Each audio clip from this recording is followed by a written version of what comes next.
watching each other act in the world. And then the question is, well, how long have we been watching each other? And the answer to that, in some sense, is, well, as long as there's been creatures with nervous systems. You know, that's a long time. You know, that's some hundreds of millions of years, perhaps longer than that.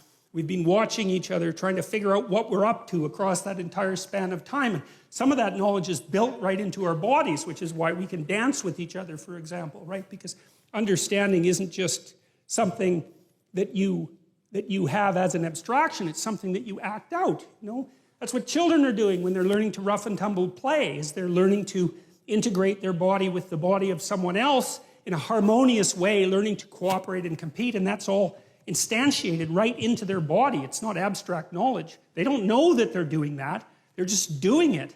And so we can even use our body as a representational platform. So we've been studying each other for a long time, abstracting out what is it that we're up to. And that's what is it we're up to? What should we be up to? That's even a more fundamental question. If you're going to live in the world and you're going to do it properly, what does properly mean? And how is it that you might go about that? Well, it's the right question, right? It's what everyone wants to know. How do you live in the world? Not what is the world made of? It's not the same question. How do you live in the world? It's the eternal question of human beings. And I guess we're the only species that has ever really asked that question, because all the other animals, they just go and do whatever they do. Not us. It's a question for us. We have to become aware of it. We have to be able to speak it. God only knows why. But that seems to be the situation. So, we act. That acting is shaped by the world. That acting is shaped by society into something that we don't understand, but that we can model. We model it in our stories. We model it with our bodies. And that's where the dream gets its information. The dream is part of the process that's watching everything and then trying to formulate it and trying to say, well, trying to get the signal out from the noise and to portray it in dramatic form, because a dream is a little drama. And then you get the chance to talk about what that dream is. And then you have something like articulated knowledge at that point. And so the Bible, I would say, it exists in that space that's half into the dream and half into articulated knowledge. It's something like that. And going into it to find out what the stories are about it can aid our self-understanding. And then the other issue is that if Nietzsche was correct, and if Dostoevsky or Jung was correct, and Dostoevsky as well, without the cornerstone that understanding provides, we're lost. And that's not good, because then we're susceptible to psychic pathology. That's psychological pathology. You know, the people who are adamant anti-religious thinkers seem to believe that if we abandoned our immersement in the underlying dream, that we'd all instantly become rationalists like Descartes or Bacon, or, you know, intelligent, clear-thinking, rational, scientific people. And I don't believe that for a moment, because I don't think there's any evidence for it. I think we would become so irrational so rapidly that the weirdest mysteries of Catholicism would seem positively rational by contrast. And I think that's already happening. So...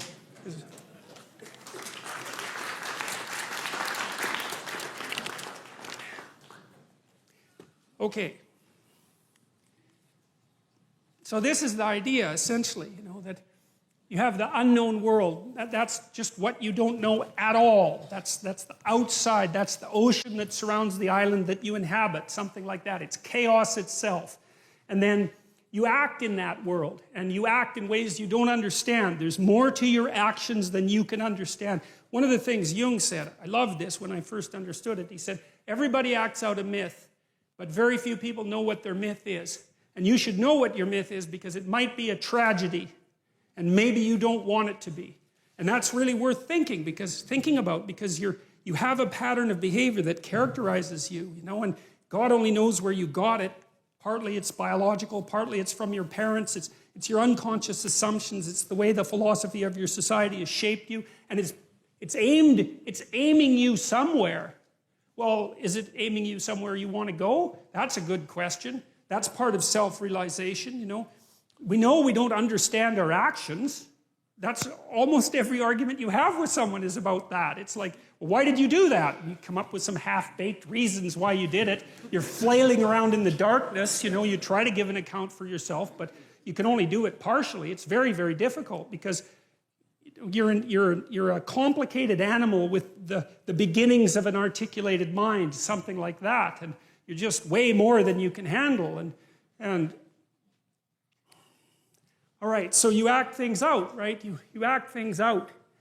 And that's a kind of competence. And then you imagine what you act out, and you imagine what everyone else acts out. And so there's a tremendous amount of information in your action. And then that information is translated up into the dream and into art, into mythology and literature. And there's a tremendous amount of information in that. And then some of that is translated into articulated thought. And I'll give you a quick example of something like that. I think this is partly what happens in Exodus when Moses comes up with the law. You know, he's wandering around with the Israelites forever in the desert, and they're like going left and going right and worshiping idols and like having a hell of a time and, you know, getting rebellious. And Moses goes up in the mountain and he has this tremendous revelation sort of in the sight of God, and it illuminates him, and he comes down with the law. You think, well, you know, Moses acted as a judge. I know this is a mythological story. Moses acted as a judge in the desert, and he was continually mediating between people who were having problems, constantly trying to keep peace.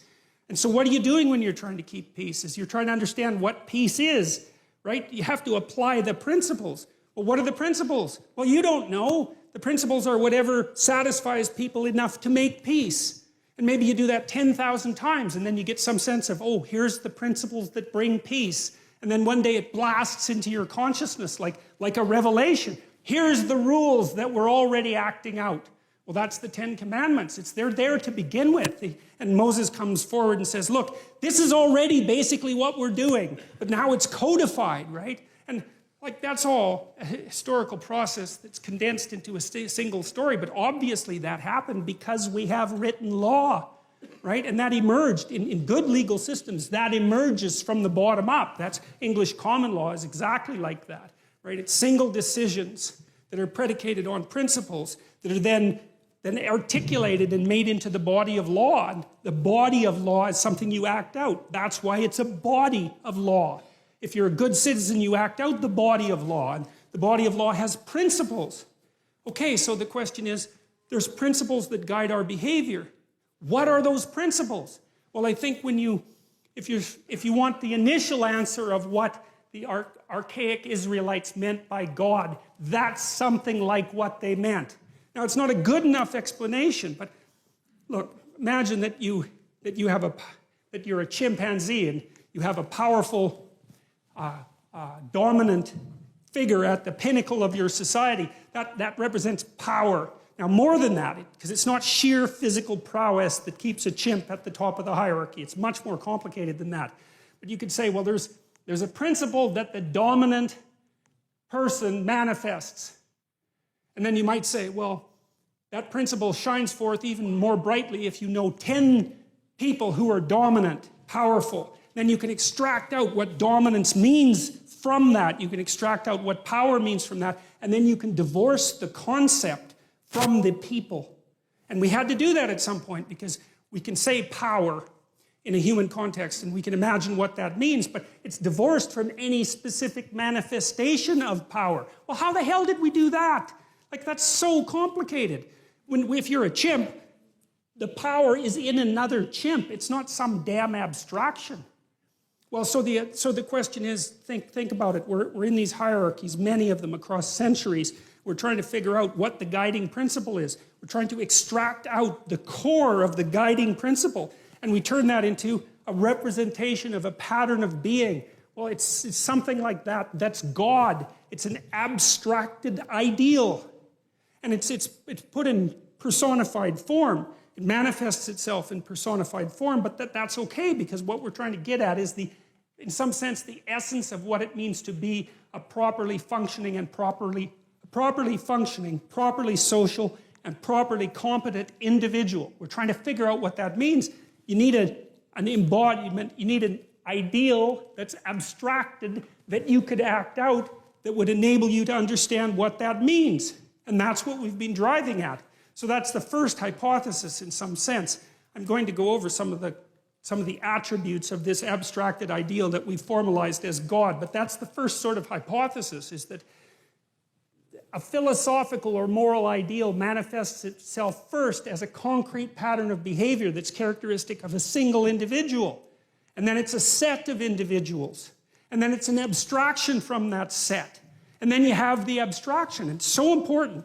So here's a political implication, for example.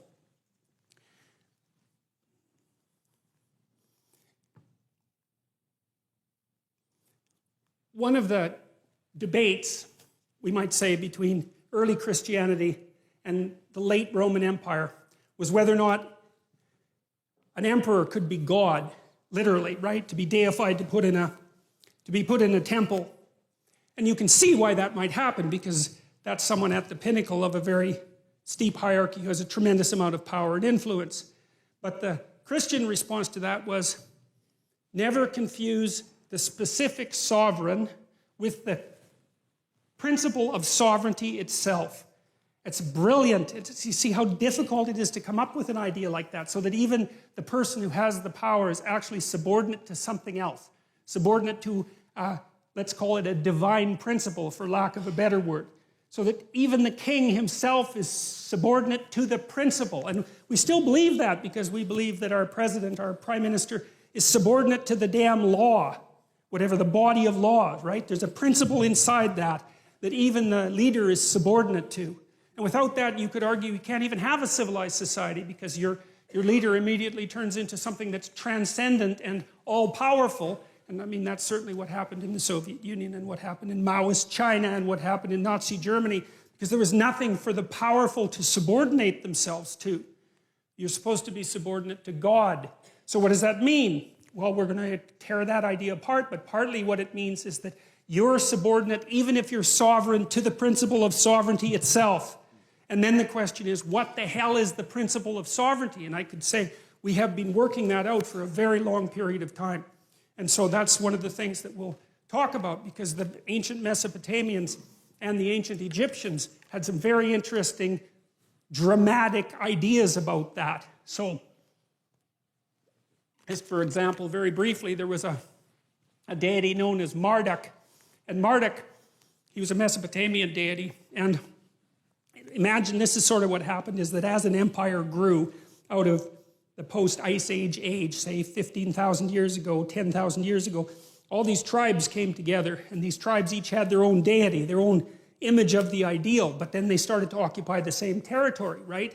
And so then one tribe had God A and one tribe had God B, and one could wipe the other one out, and then it would just be God A who wins. But that's not so good, because, well, maybe you want to trade with those people, or maybe you don't want to lose half your population in a war, something like that. So then you have to have an argument about whose God is going to take priority, which ideal is going to take priority. And what seems to happen is that's represented in mythology as a battle of the gods in sort of celestial space, but from a practical perspective, it's more like an ongoing dialogue. You believe this, I believe this. You believe that, I believe this. How are we going to meld that together? So you take God A and you take God B, and maybe what you do is extract God C from them. And you say, well, God C now has the attributes of A and B. And then some other tribes come in, and then C takes them over too. And so you get, like with Marduk, for example, he has a multitude of names, 50 different names. Well, those are names, at least in part, of the subordinate gods that represented the tribes that came together to make the civilization. That's part of the process by which that abstracted ideal is abstracted. You think this is important, and it works because your tribe's alive. And you think this is important, and it works because your tribe is alive. And so we'll take the best of both, if we can manage it, and extract out something that's even more abstract, that covers both of us, if we can do it. And one of the things that's really interesting about Marduk, I'll just give you a couple of his features, but he has eyes all the way around his head. He's elected by all the other gods to be king god, so that's the first thing. That's quite cool. And they elect him because they're facing a terrible threat, sort of like a flood and a monster combined, something like that. And Marduk basically says that if they elect him top god, then he'll go out and stop the flood monster, and they won't all get wiped out. It's a serious threat. It's chaos itself making its comeback. And so all the gods agree. And Marduk is a new manifestation. He's got eyes all the way around his head, and he speaks magic words. And then he also goes out, and when he fights this deity called Tiamat. And we need to know that because the word Tiamat is associated with the word Tehom, T-E-H-O-M. And Tehom is the chaos that God makes order out of at the beginning of time in Genesis. So it's linked very tightly to this story. And Marduk, with his eyes and his capacity to speak magic words, goes out to confront Tiamat, who's like a watery sea dragon, something like that. It's a classic St. George story to go out and wreak havoc on the dragon. And he cuts her into pieces, and he makes the world out of her pieces. And that's the world that human beings live in. And the Mesopotamian emperor acted out Marduk. He was allowed to be emperor insofar as he was a good Marduk. And so that meant that he had eyes all the way around his head, and he could speak magic. He could speak properly.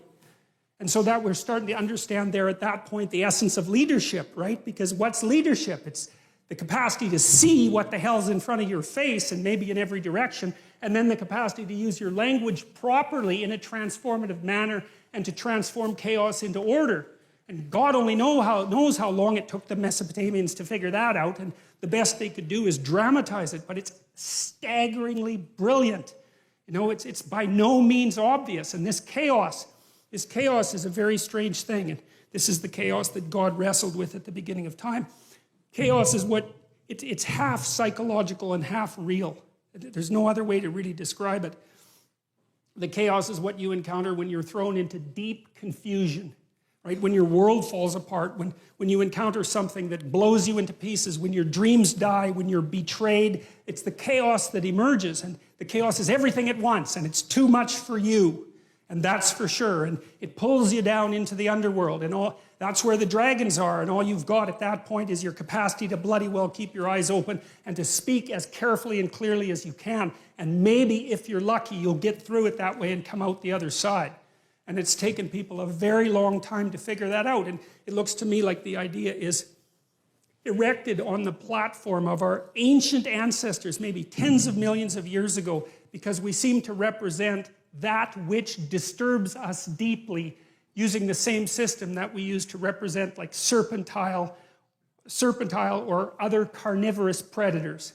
And we're biological creatures, right? So when we've formulated our capacity to abstract, our strange capacity to abstract and use language, we still have all those underlying systems that were there when we were only animals. And we have to use those systems there. They're part of the emotional and motivational architecture of our thinking. And part of the reason we can demonize our enemies who upset our axioms is because we perceive them as if they're carnivorous predators. We do it with the same system.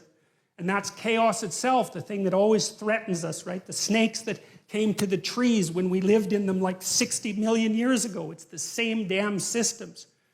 So the Marduk story is partly the story of using attention and language to confront those things that most threaten us. And some of those things are real world threats, but some of them are psychological threats, which are just as profound but far more abstract. But we use the same systems to represent them. It's why you freeze if you're frightened, right? You're a prey animal. You're like a rabbit. You've seen something that's going to eat you. You freeze. And that way you're paralyzed. You're turned to stone, which is what you do when you see a Medusa with a head full of snakes, right? You're turned to stone. You're paralyzed.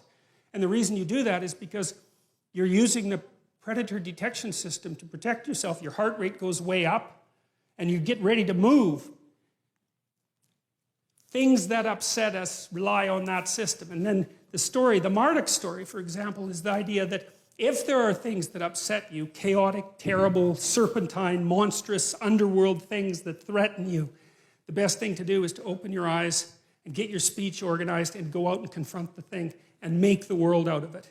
And it's staggering. When I read that story and started to understand it, just blew me away that it's such a profound idea. And we know it's true, too, because we know in psychotherapy, for example, that you're much better off to confront your fears head on than you are to wait and let them find you.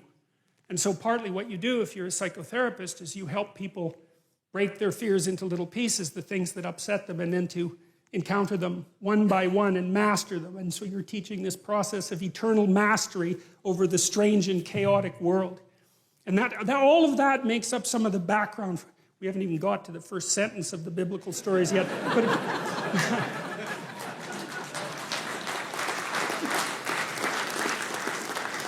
But all of that makes up the background. So you have to think that we've extracted this story, this strange collection of stories with all its errors and its repetitions and its peculiarities out of the entire history that we've been able to collect ideas. And it's the best we've been able to do. And I know there are other religious traditions. I'm not concerned about that at the moment because we can use this as an example, but it's the best we've been able to do. And what I'm hoping is that we can return to the stories in some sense with an open mind and see if there's something there that we actually need. And I hope that that will be the case. And as I said, I'll approach it as rationally as I possibly can. So, well, this is the idea to begin with, is we have the unknown as such, and then we act in it like animals act. They act first. They don't think, they don't imagine, they act. And that's where we started. We started by acting. And then we started to be able to represent how we acted. And then we started to talk about how we represented how we acted. And that enabled us to tell stories, because that is what a story is. It's to tell about how you represent how you act. And so you know that because if you read a book, what happens? You read the book and images come to mind of the people in the book behaving, right? It's one step from acting it out. You don't act it out because you can abstract. You can represent action without having to act it out. It's an amazing thing, and that's part of the development of the prefrontal cortex. It's part of the capacity for human abstract thought, is that you can pull the behavior, the representation of the behavior, away from the behavior and manipulate the representation before you enact it. That's why you think, is so that you can generate a pattern of action and test it out in a fictional world before you embody it and die because you're foolish, right? You let the representation die, not you, and that's why you think. And so that's partly what we're trying to do with these stories.